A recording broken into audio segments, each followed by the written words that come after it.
ഭഗവത്ഗീത എന്താണെന്ന് നോക്കിയാൽ പല രീതിയിൽ നമ്മൾ ഇൻട്രൊഡക്ഷൻ കൊടുക്കും ഭഗവത്ഗീതയ്ക്ക്. ഗീത ധ്യാന ശ്ലോകത്തിലെ ആദ്യത്തെ ശ്ലോകം ഞാൻ ഇവിടെ ചൊല്ലിയല്ലോ. അപ്പൊ അതിലെന്തായിരുന്നു? പാർത്ഥായ പ്രതിബോധിതാം ഭഗവത നാരായണേന സ്വയം, കഥയൊക്കെ എല്ലാവർക്കും അറിയാം. അപ്പൊ ഇവിടെ ഗീതയിലെ ഗുരു ശ്രീകൃഷ്ണനാണ്, ഭഗവാൻ ശ്രീകൃഷ്ണനാണ്. എന്താ ശ്രീകൃഷ്ണന്റെ പ്രത്യേകത? പൂർണ്ണാവതാരാണ്, 8ാമത്തെ 9ാമത്തെ അവതാരാണ്, ഇതൊക്കെ നമ്മൾ പറയും. പക്ഷെ ഞാൻ ശ്രീകൃഷ്ണനെ കാണുന്നത് വേറെ രീതിയിലാണ്. എന്താന്ന് വെച്ചാല് എല്ലായ്പ്പോഴും ഒരേപോലെ നിൽക്കാൻ പറ്റുന്നവരാണ് ശ്രീകൃഷ്ണൻ. ഏത് രീതിയിൽ നമുക്ക് അങ്ങനെ പറ്റുമെന്ന് എനിക്കറിയില്ല. എന്താ കാര്യം? അതായത് ശ്രീകൃഷ്ണന് ഇപ്പൊ ഫിസിക്കലി എടുക്കുകയാണെന്ന് നോക്കാം, അദ്ദേഹം ഏറ്റവും ഈ പറഞ്ഞ കണക്ക് മോശം സ്ഥിതിയിലും ജീവിച്ച ഒരാളാണ്.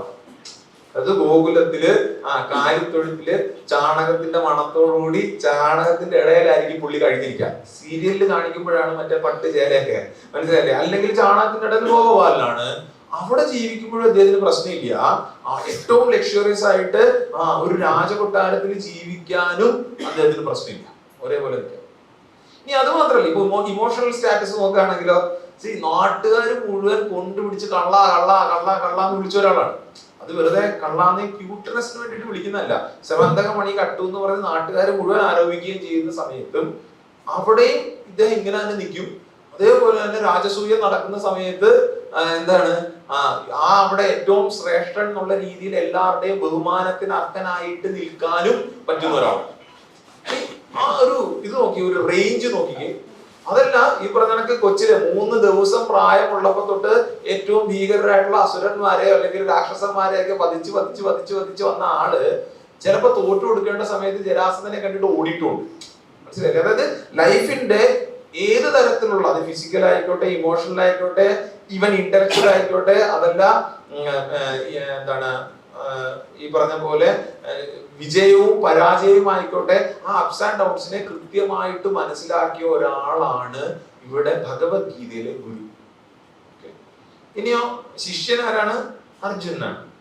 അർജുനനെ കേട്ടേക്കുന്ന ഒരു ചീത്ത പേരെന്താണെന്നറിയോ?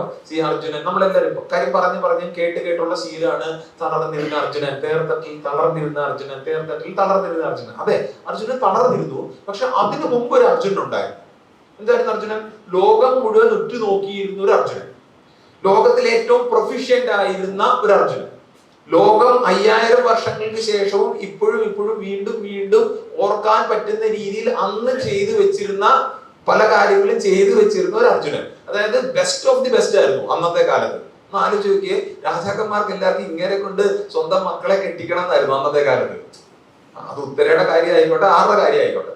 ഓക്കെ, അങ്ങനെയുള്ള ഒരു അർജുനൻ ഒരു പ്രത്യേക സിറ്റുവേഷനിലേക്ക് വന്ന സമയത്ത്, ജീവിതത്തിലെ ഒരു സിറ്റുവേഷനെ നോക്കിക്കണ്ട സമയത്ത് പടക്ക് എന്ന് പറഞ്ഞ് വീഴും.